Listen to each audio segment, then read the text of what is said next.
What up? It has been a hot minute since we've gone on the stream here. Actually, the NCAA tournament has been completed. I got a couple things we're going to talk about tonight, so I want to get my little rundown pulled up here just to kind of get an idea, and kind of keep track of where we're going, what we're doing, how we are, and what is next. Uh, big thing, big thing going on. Obviously, right away here. University of Connecticut men's team won their sixth national title the other night. Dominated. They have won 12 straight tournament games, 12 in a row, which is just impressive beyond impressive. And now it is, can they win next year? They're returning a good amount of players. I don't think anybody's going to jump into the portal and leave because they just won a national championship. They recruit very, very well. Man, my glasses are getting so much glare tonight.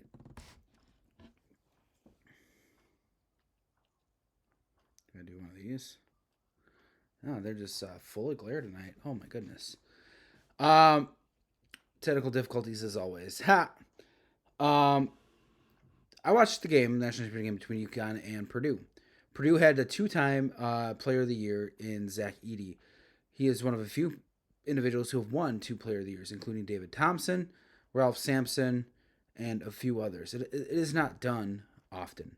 Kind of like a two-time Heisman Trophy winner, it just doesn't happen. Had an incredible tournament. Top 8 all-time in points scored in a tournament. He played incredibly well. 37 in the finals. One of the highest scoring finals games by a player in NCAA history. However, just wasn't enough. UConn just controlled the game and was able to go on their spurts that they do. They shut you down 3 possessions and they'll hit 3 threes. And then all of a sudden you're behind 9 and you didn't even know what happened. They play very, very well. They're very, very disciplined. And that is something that Dan Hurley can really attest to Dan Hurley's coaching on their discipline. They let Edey have, as the kids say, he ate. Zach Edey ate. That's fine. Nobody else did. Nobody else did, and that is the biggest thing about this UConn team. They'll let your big player play, but they're gonna shut everything else down, and then they'll do their thing. They don't really let people get in their way, and that's something that I really enjoyed watching, is how they were able to just do their thing and kind of get out of the way and just kind of let everybody just do their thing. So props to UConn. They really came out, set the tone early, close at half, but then they extended the lead after half like they've been doing. Super impressed. UConn has an opportunity to win 3 in a row, which hasn't been done in a long time. I'll get research and stats on that here as well. I was thinking about looking at the bracket, but I don't want to break my heart tonight. The bracket was thoroughly busted, thoroughly destroyed in every way possible. There was nothing exciting about my bracket. When you think you know a lot about brackets and bracketology, which I tend to believe I do, however, tonight, this year was not the year. Definitely learned a lot from it. So this is a little reflection, a little monologuing. Not ranting and raving, just a little monologue. Been doing brackets for 20 years or more, quite honestly. Over 20 years, closer to 25, 26 years I've been doing brackets. There's no science behind it. I try to look at kind of 7, kind of 3. But what happened this year? We had an 11 in the Final Four. One of the hottest teams in college basketball, NC State, get to the Final Four. It's possible. It was possible for a team to make a run. It's just which team is it going to be? Which 11, which 12 is going to make the run? You lean on the Blue Bloods, Kentucky's, Duke's, North Carolina's. You expect them, Kansas, to win their games and to move on. They didn't. I mean, Kansas didn't get out of the second round. Kentucky didn't get out of the first round. They lost to Oakland. I look at it, quite honestly, as there's no science to it. There is nothing exciting about brackets and what people can do differently. There's just not.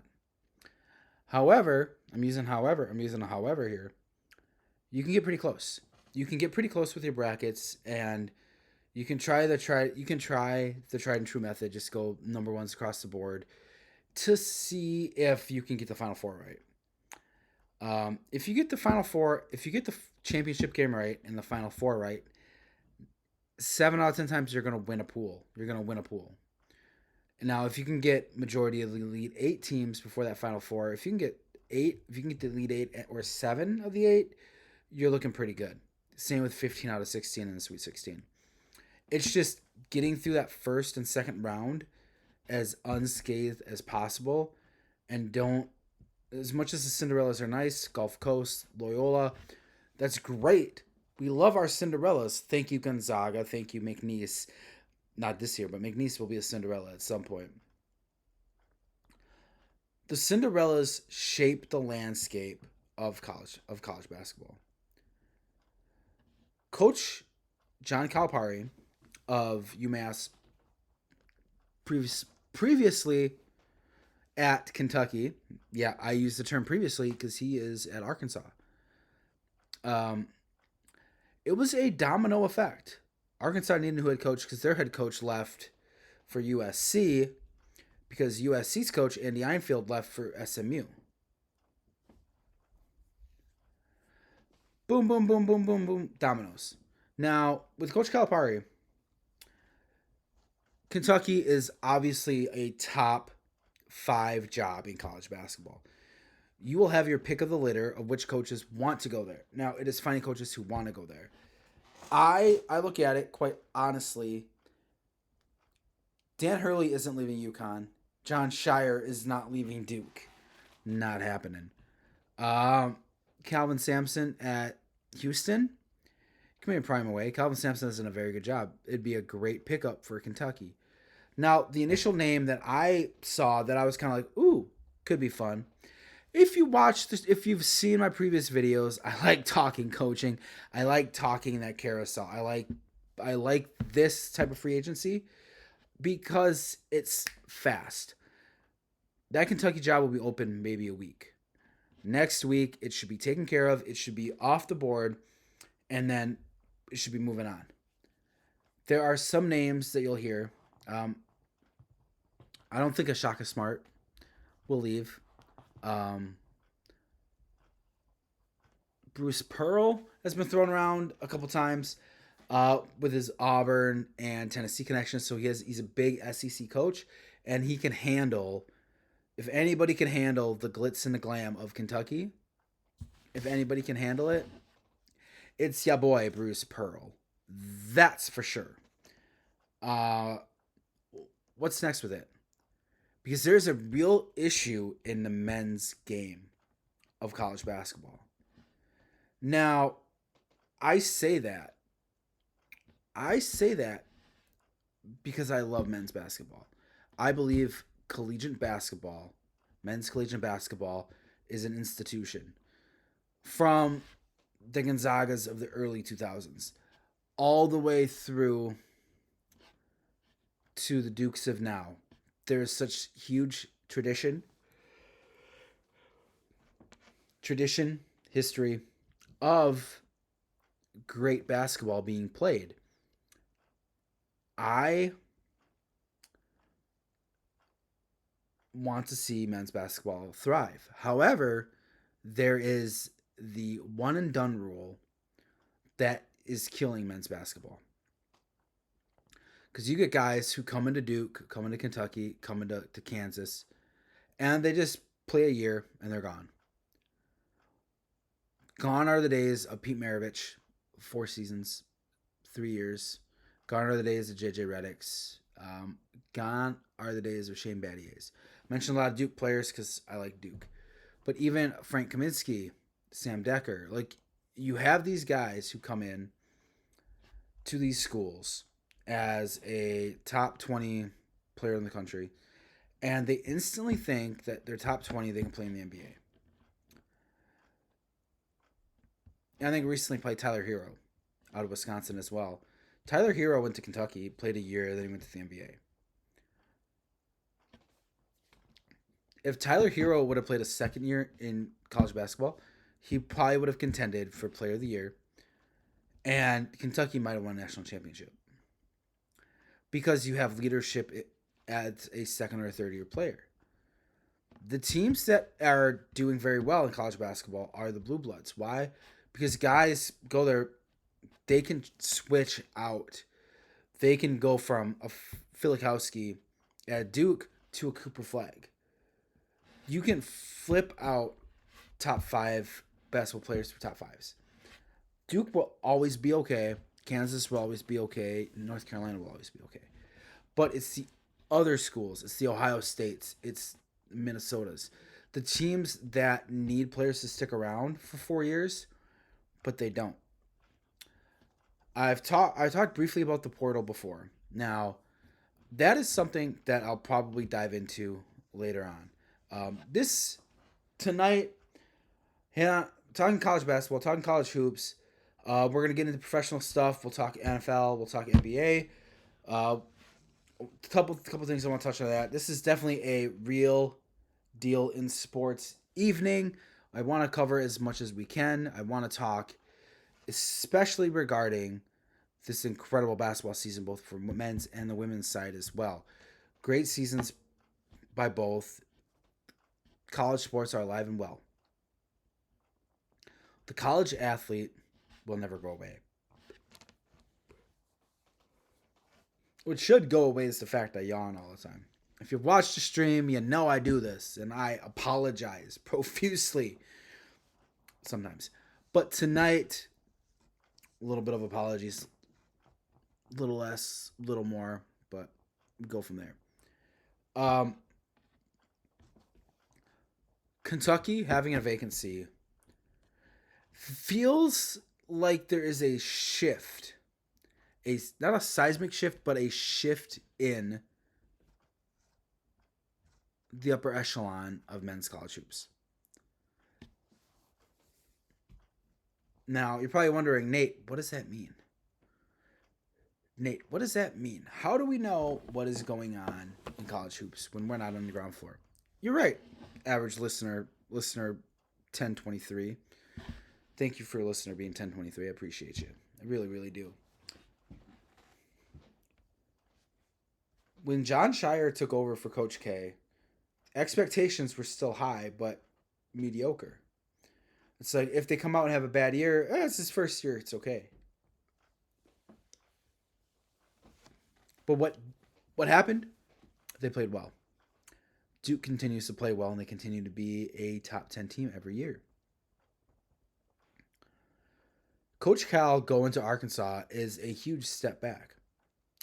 For Coach Cal, there is no expectations. Arkansas is not expected to finish top 3 in the SEC. Arkansas will not be expected to do anything next year. So he can just coach. And sometimes coaches just want to coach. And I'm okay with that.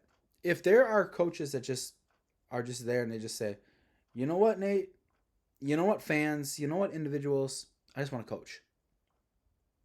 I want to teach these kids the game of basketball, how to be men, and how to be better versions of themselves. Cool with that. I'm okay with Nick Saban leaving college football because of the NIL, because of guys getting upset they didn't play a game and then they bolt out. Understandable. It's okay. It's gonna be fine. He'll be okay. Who comes in for Kentucky? Alabama has a really hot coach in Nate Oates, who had a great story leading Alabama to a Final Four. Now, would that hurt Alabama? No. Alabama lost Nick Saban and gained Kalen Bohr, who is a top 5 head coach in college football. He did a great job in Washington. He's going to do a great job in Alabama. Would Alabama be able to get Bruce Pearl? Probably not, because War Eagle, Roll Tide probably wouldn't happen. Rick Barnes, maybe. There are a lot of great coaches.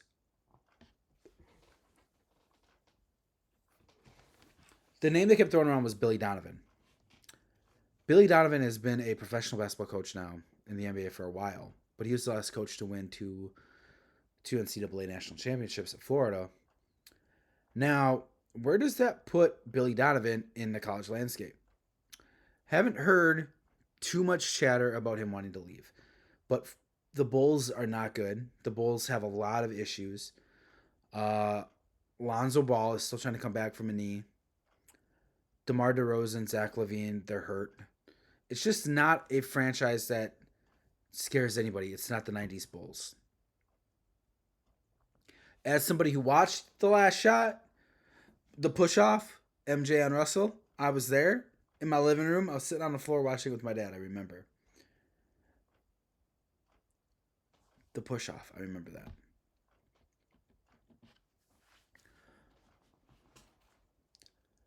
The Bulls don't scare anybody. It's not a Bulls team that you get excited about, and that's okay. It's okay. Um, would Billy Donovan leave for Kentucky? You have all the money in Kentucky. Kentucky basketball makes a lot of money.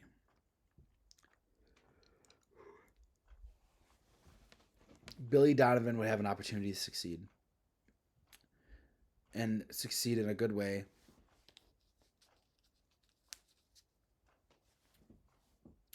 At Kentucky, and I'd be very happy to see that happen. I really would. Um, my goodness. On the women's side, the name everybody's talking about, and the name everybody continues to talk about and will talk about for a long, long time. Caitlin Clark set the NCAA all basketball scoring record. She's impressive. She is impressive. She's very impressive, actually. So much so that Caitlin Clark is the number one overall pick in the women in WNBA draft in a couple weeks. She'll do great things with the Indiana Fever. The Las Vegas Aces have already switched venues because they need more people. She will bring people in because she has a name. She is making money. She is a spokeswoman, and she is doing everything that she should to become the best version of herself. And ultimately, Caitlin Clark will do incredible things in the WNBA.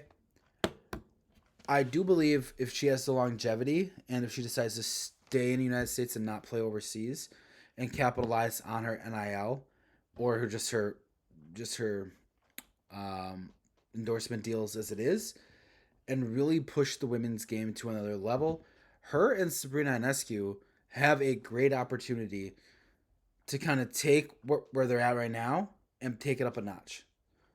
Revenue deals are coming up, new TV rights, new deals are coming up. Between Caitlin Clark, Angel Reese, Cameron Brink, there are names in this WNBA draft. Aaliyah Edwards that you just get excited about going to be playing in the WNBA. It's fresh blood. It's excitement. And that is something the WNBA needs. You know, baseball had it in 98. McGuire Sosa changed the game. Bonds changed the game. Mike Trout changed the game. Shohei Ohtani changing the game. Baseball needed that to happen to get them to a point where they're at now. The NFL has always been good. The 70s had Namath. The 80s had Montana and Rice. The 90s had the Cowboys. The 2000s, you had Tom Brady, Peyton Manning. 2010s, Drew Brees, Tom Brady. And now you have Patty Mahomes carrying these organizations, these billion-dollar companies, in a way that it just needs to be looked at and respected. These are incredible athletes, and it's very, very exciting to see, especially on the women's side now when you have Caitlin Clark, Cameron Brink, Angel Reese, who are going to give the opportunities there. And next year, Paige Buchers will be in the WNBA. That's exciting because I think Paige is one of the best players in college basketball. She's going to have a phenomenal year, and look for UConn women to be top 4 team. South Carolina has the best coach in Dawn Staley. The best coach in all college sports, Dawn Staley. Sorry, Kirby Smart. Sorry, Kalen DeBoer. Sorry. But not. Harbaugh bolted. He went from winning a national title to the Chargers. The Chargers have fallen apart this free agency. They lost their number 1 receiver in Keenan Allen. Lost their number 2 in Mike Williams. Lost their number 1 running back in Austin Eckler. They have nothing except Harbaugh. What do you win? You have Harbaugh and Justin Herbert. Will Justin Herbert go that far back in his regression? Or can he, under the tutelage of Harbaugh, do something? I don't know. That is one of my big storylines for the NFL. And as y'all know, I love me some football. Love me the foosball.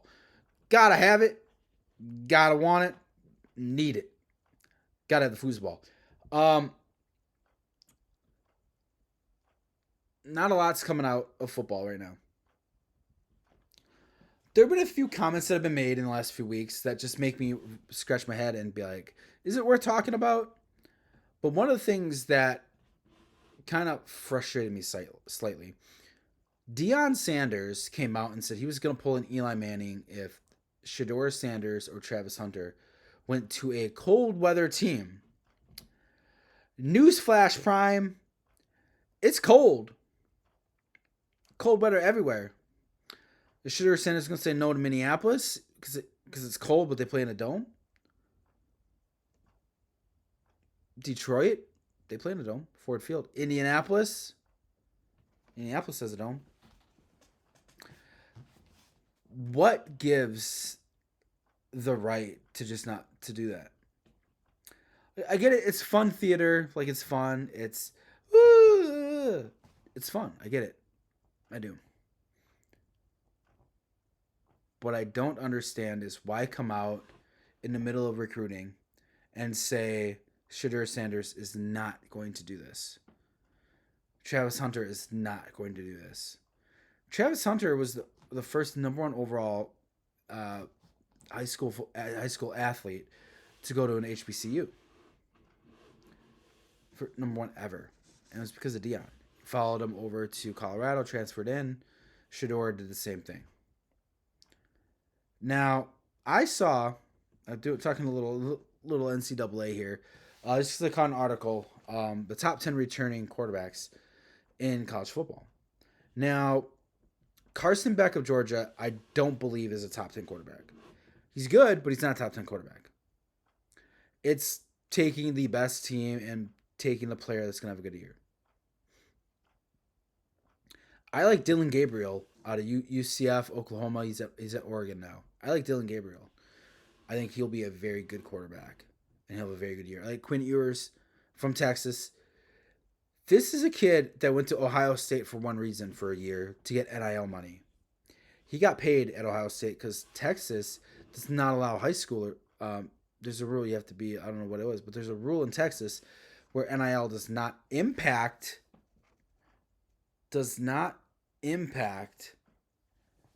high school seniors.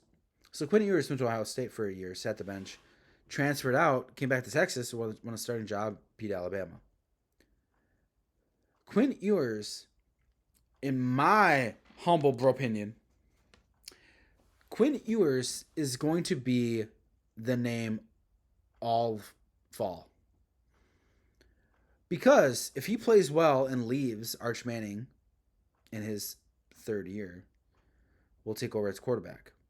Now, does Arch Manning play a year at Texas and then bolt for the NFL? Or does Arch Manning go 2 years and be a senior? Now, there are clear indications. God, I could spend hours on this. There are clear indications that you want a older quarterback coming out of college. You don't want a young guy who has played quarterback for a year or two. You want a guy who has been a 3-4 year starter. I'm looking at you, Bo Nix. Bo Nix needs to be a high draft pick. Michael Penix, high draft pick. We'll talk draft as we get a little bit closer. I believe draft is coming up right around the corner. We'll have a nice night and talk the NFL draft. I'll have a good list of I'll have a good list of I'll have a good list of some good mock drafts to kind of destroy, to be honest with you. Mock drafts and brackets. People can make a living on bracketology and being draft experts and get it wrong all the time. I don't understand it. I don't. I try to do the right thing and do this, do that, but now NFL draft, it's a crapshoot. You can't guess draft. There's trades that happen. You don't know what trade's going to happen. Everybody thinks Minnesota is going to trade it to the top 3. I don't. This might be the as my lovely would say. I just don't like to be the cool kid and go with what the cool kids are doing. I do not believe that Minnesota is going to pull the trigger on it. What they need to do is trade back into the first round and take Michael Penix. Get the best player off the board at their spot and then trade back into at like 19-20 and get Penix Jr. Michael Penix is a 4-year starter, playing forever. He can come in and he can work. Because I think of like Russell Wilson, right? 4-year starter, 3 years at NC State, 1 year at Wisconsin, 4 years. Or is he a 5-year starter? He might have been a 5-year starter, 4 years at NC State, and then a year as a grad transfer to Wisconsin. It worked. But more recently, the person that I think about in this situation that has succeeded beyond all measure of a doubt, Brock Purdy. 4-year Iowa State starter. What did Kyle Shanahan say early on about Brock Purdy? He knows football better than anybody else. Why? Because he's been playing football. What happened with Trey Lance? He played a year and a half at North Dakota State, didn't throw the ball, ran the ball, and he got potential. His ceiling is through the roof. But what happened? Broke his leg, and now he's in Dallas, riding the pine behind Dak Prescott. Which, honestly, if you're Jerry Jones, you trade Trey Lance. That is what you do.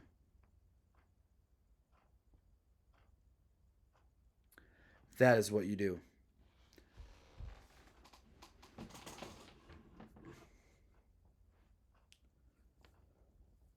The Cowboys haven't done anything in the offseason. Minor signings. The big trade that kind of caught me off guard, blew up my phone for a hot minute. The Bills trading Stephon Diggs to Houston. But then I think the part of it that people need to remember, Houston bought out his contract. They redid his entire contract for the whole year, signing bonus. He's done. Stephon Diggs is a free agent at the end of this year. One of the more productive receivers the last 5 years. Stephon Diggs is going to be available for somebody to pick up.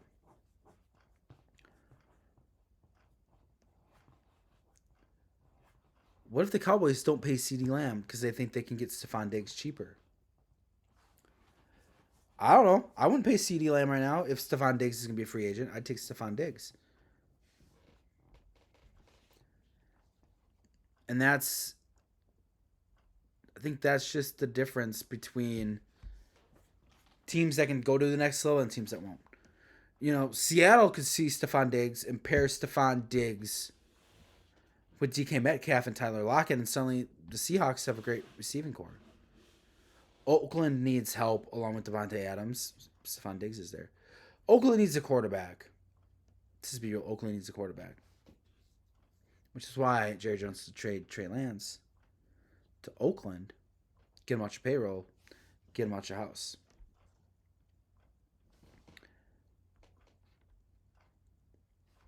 touched briefly on Caitlin Clark, but I want to dive into a few other things regarding Caitlin Clark that I think is being missed, and something that really upset me about it.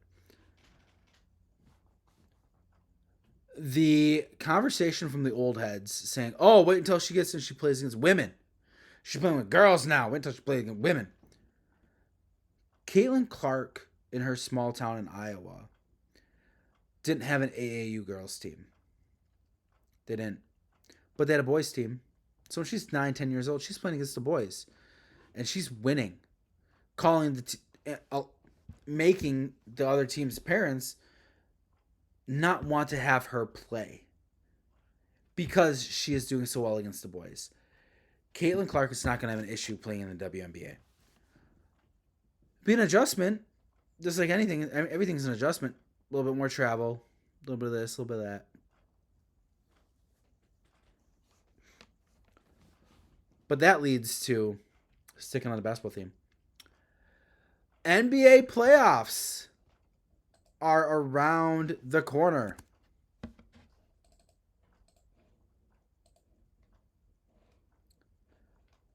There we go. We do that. I just want to grab some stats here while we talk for a minute. The the NBA. Let's get to the NBA here. Just let's take a look at these standings. Let's kind of see where everything is right now for the playoffs. Now,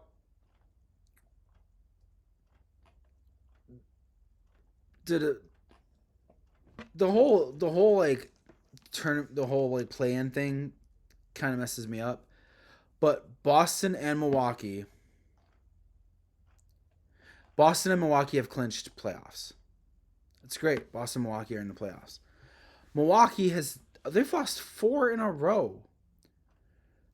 Boston is 62-16. Celtics are clearly the team to beat in the East right now. Jason Tatum is doing his thing. Milwaukee just struggles. But now the team that really boggles my mind, I mean, they're in right now, but it's Indiana. Indiana could be in the plan, especially with Joel Embiid coming back for Philadelphia. That really is giving Philadelphia a bump, an opportunity to jump over Indiana to not be in the plan. But the play-in right now is Philly, Miami, Chicago, and Atlanta. Atlanta is way under 500. Brooklyn is way far back. It's embarrassing. I ain't gonna lie. That's embarrassing. Toronto's out. Charlotte, 60 losses already. Washington, 60 losses. Detroit, 13-66. Ooh.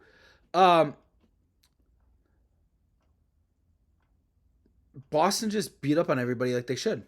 I 15-1 in division, 35-3 at home. They beat up on everybody that they should. Now, the fact that Orlando is this close to a 2 seed just blows my mind. That's the East. In the West, it's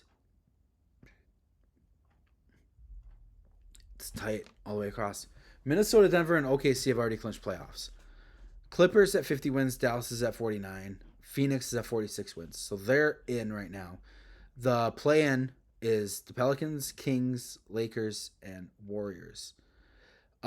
Everybody is over 500, clearly.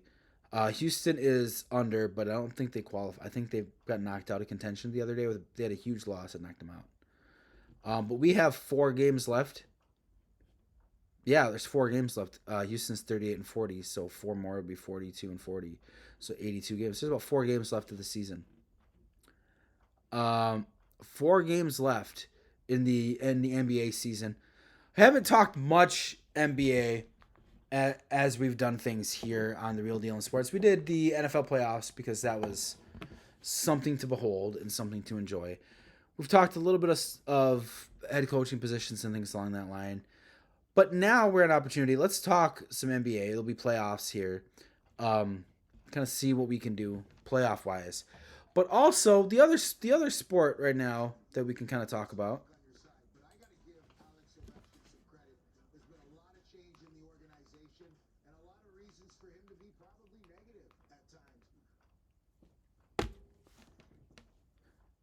Hockey. We don't talk hockey enough.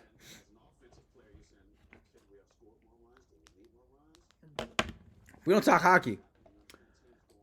Just to dive into the standings right now. Uh, Playoffs have been clinched. Clinched playoff spots. In the East, you got Rangers, Bruins, Hurricanes, Panthers, Maple Leafs, and Lightning. Lightning are in the playoffs again.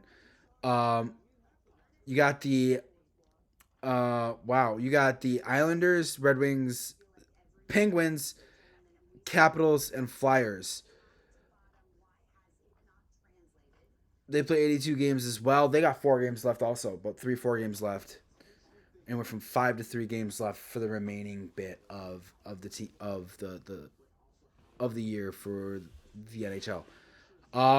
Pittsburgh needs to win out, and I think they need some help along the way too to make the playoffs. But now in the West,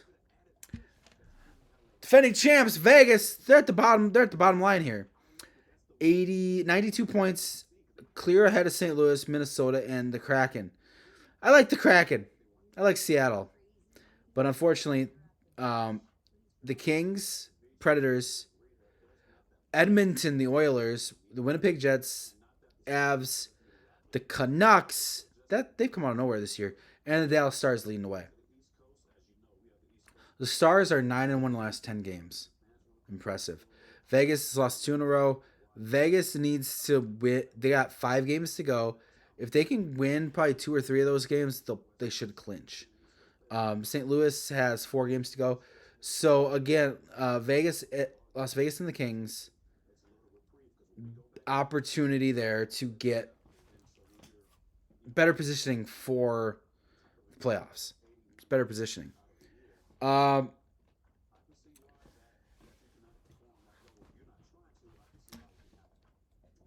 Love the Stanley Cup playoffs. It is literally dog eat dog. It is the best time to be a hockey fan is with the NHL playoffs. Stanley Cup is the best trophy in sports. I'll fight anyone on it. Stanley Cup is the best trophy in all sports. Very excited to see a couple of these teams I didn't expect to be here. Uh, the Rangers above Boston. Okay. See you, New York, doing your thing. 53-21. The thing that's killing Boston, they have 15 overtime losses this year. 15 overtime losses. It's nuts. Tampa Bay, highest scoring team in the East at 274. Goals, Rangers at 272. Dallas is at 290 goals, and Colorado's at 291. Woo! There's some scoring in the West. Hot dog. Um, Now, the newest season that has started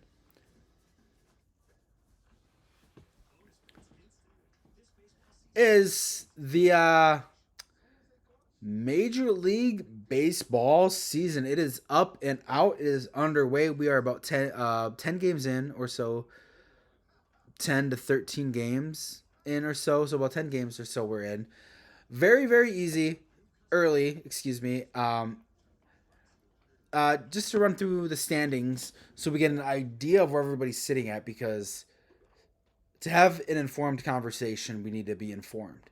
So, American League East, Yankees, Red Sox, Orioles, Rays, Blue Jays. Yankees are 9-2, hot right now. Hot. Yankees are hot. Boston 7-4, 6-4 for the Orioles, 5-6 for the Rays, and then Blue Jays are 5-6 as well. Central Guardians coming out of the gate hot, 8-3. Early season surprise, the Detroit Tigers, 7-4. Kansas City 6-4. The Twinkies 3-5. Well, the White Sox pulling up the back end. Oh, brutal 2-9 for the Sox, the Southsiders. Not good. The West, The Angels 6-4. They get rid of Otani and now they win. Now they win games.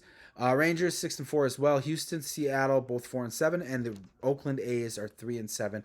And the Oakland A's are not anticipated to do anything. In fact, they'll be in Sacramento next year. It's great. National League East, Atlanta, Philly 6-3, 5-4. The Mets are 4-6. The Nats are 4-6. Marlins are 1-10. Ouch. An interesting story from the Marlins over the offseason. They had a female general manager named Kim Wynn. I believe that's what her name was. But she was fantastic with the Marlins. Did a fantastic job. They wanted to demote her, so she quit. More power to her. Rock and roll.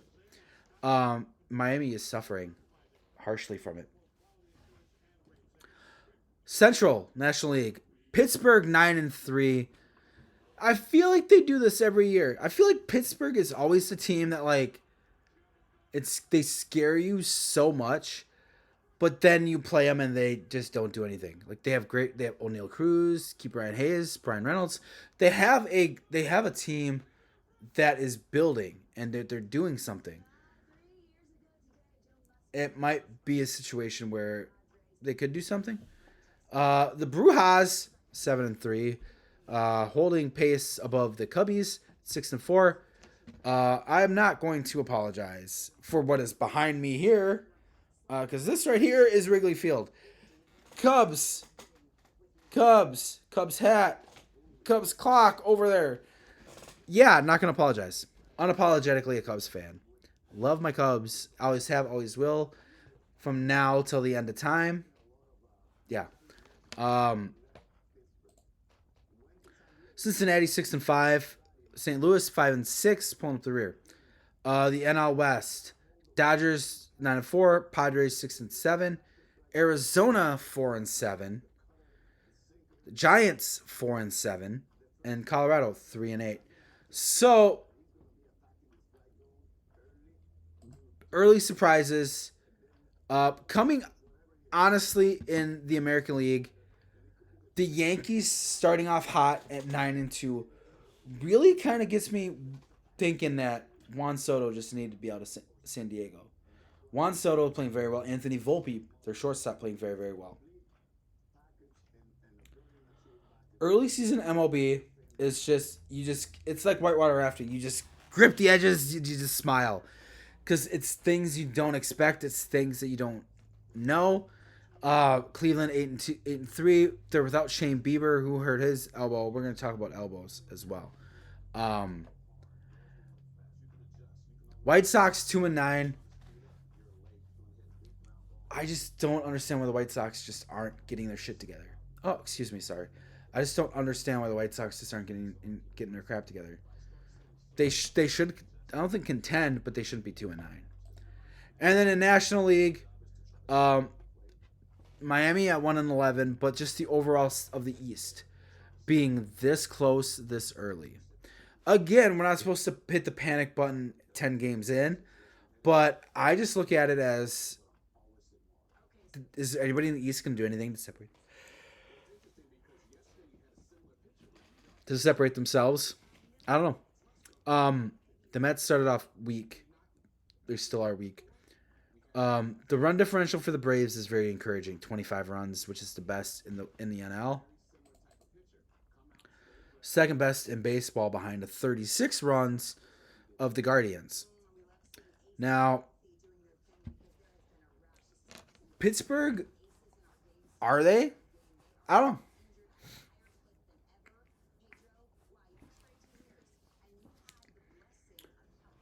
Now, I bring up baseball because there are a few things I want to talk about.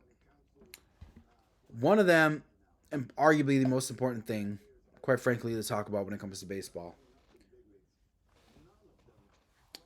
This is tonight's What's the Deal. We're hitting 45 minutes. We're going to pause for a second. We're going to do a What's the Deal, but first of all, always take a look in the corner. That is the contact info. We got the email up there, Real Deal in Sports. We got us on X, the TRDS show, formerly Twitter, so make sure you give a follow there. We got Twitch, which is where you're on right now, the TRDS show on twitch.tv. And then finally, YouTube, The Real Deal in Sports. Check it out. Take a look at the stuff that I've done in the past. See if there's any comments, questions, concerns, thoughts, hopes, and ideals that you'd like me to talk about. I'm always up for feedback and getting new ideas and how we can make it better. Plain and simple. I'm Nathan Deal. I've been doing this on and off for a couple months. Not making this a big deal. I am a big deal because I'm the real deal. See what I did there. What's the deal? I got the pregame on for Cubs Padres, and there's so many pitchers. I tried to memorize a couple of them.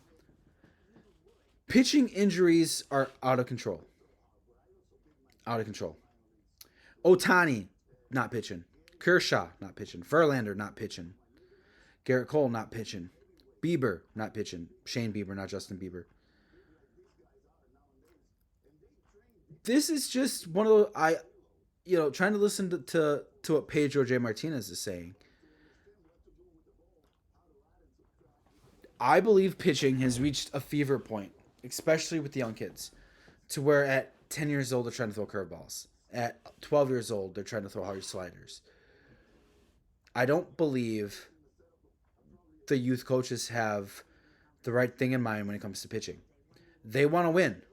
So they're going to take their 12-year-old stud who throws 74 and throw him every other day because he can throw hard. And he says he doesn't get tired, but he's young. His muscles aren't like this. They ain't all jiggly. They're tight. And these kids are reaching a point where they're pitching 5 days a week, throwing 7 days a week. They shouldn't be. You should not be throwing that much. I am not a pitching expert. I'm not a baseball expert. I love baseball with a passion. I love football with a passion. I'm not an expert in anything. Don't claim to be, never will be, never have been, and I'm not a woulda, coulda, shoulda. None of those things. However, when you see a full screen graphic of Verlander, Kershaw, Ohtani, Garrett Cole, all these pitchers who are out because of arm injuries, shoulders, elbows. I didn't even know Verlander was out. I knew Kershaw was out. He wanted to rest his shoulder a little bit. Pitching the second half of the year for the stretch run for the Dodgers. Kershaw's going to retire.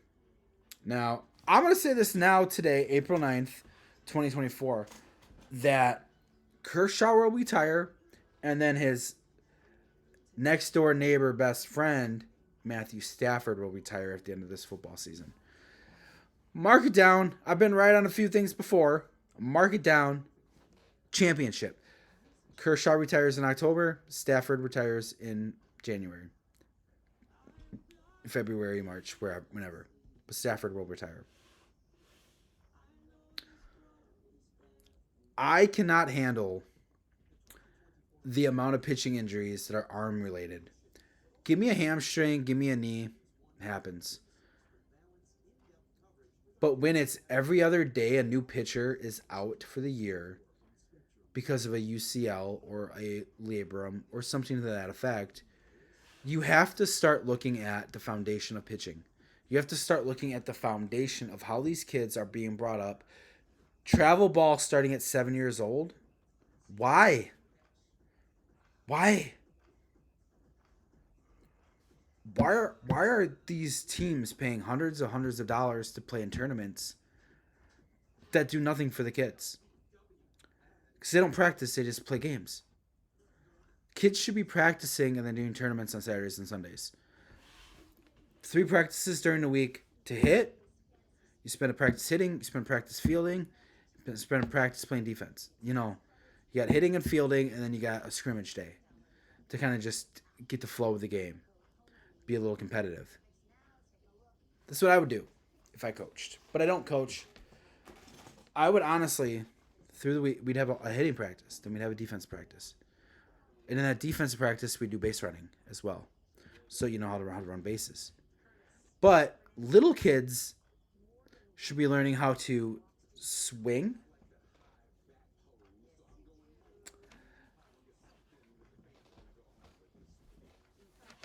I it's mind-boggling. And to sit here and try to put into words the frustration not only as a fan, but as a father to two boys who play baseball. Do I want to pitch? Sure, I want them to try it because I never got a chance to pitch growing up. For whatever reason, you go outfield. They didn't let you pitch. They should let every kid pitch to get an opportunity to throw. So then you don't have two arms, three arms throwing every game. You can bring in Joey from right field, Stevie from center, and you give them an opportunity to pitch. Who knows? They might just throw strikes and get people out.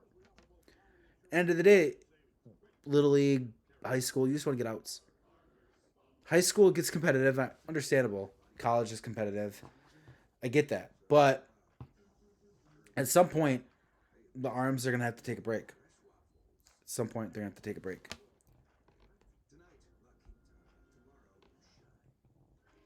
Real deal in sports. We came back.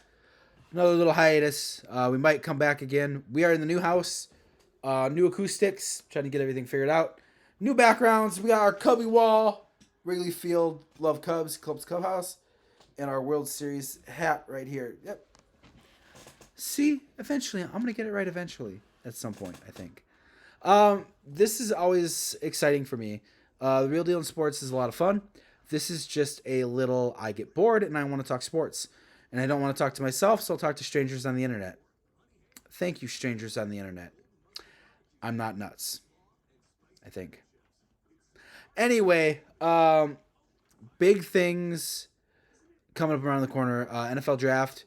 So we'll start doing a prep for that. Maybe go team by team and kind of just get an idea of where the needs are, what each team can do, kind of break it down by team, and just kind of get an idea of, do the Vikings really need to take a quarterback? Do they need a McCarthy or a Drake May? Do they?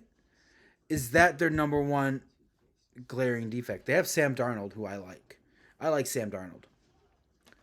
They don't have a running back, but this running back class is really bad.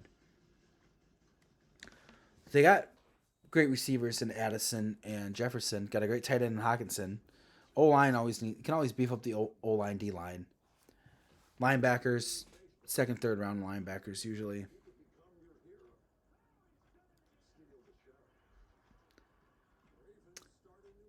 We're gonna talk NFL draft. We're gonna talk college football prospects. Who looks good? Who doesn't look good? We'll get an idea of that going forward, as well as just kind of growing the best we can. This has been the Real Deal in Sports. As always, thank you. Enjoy your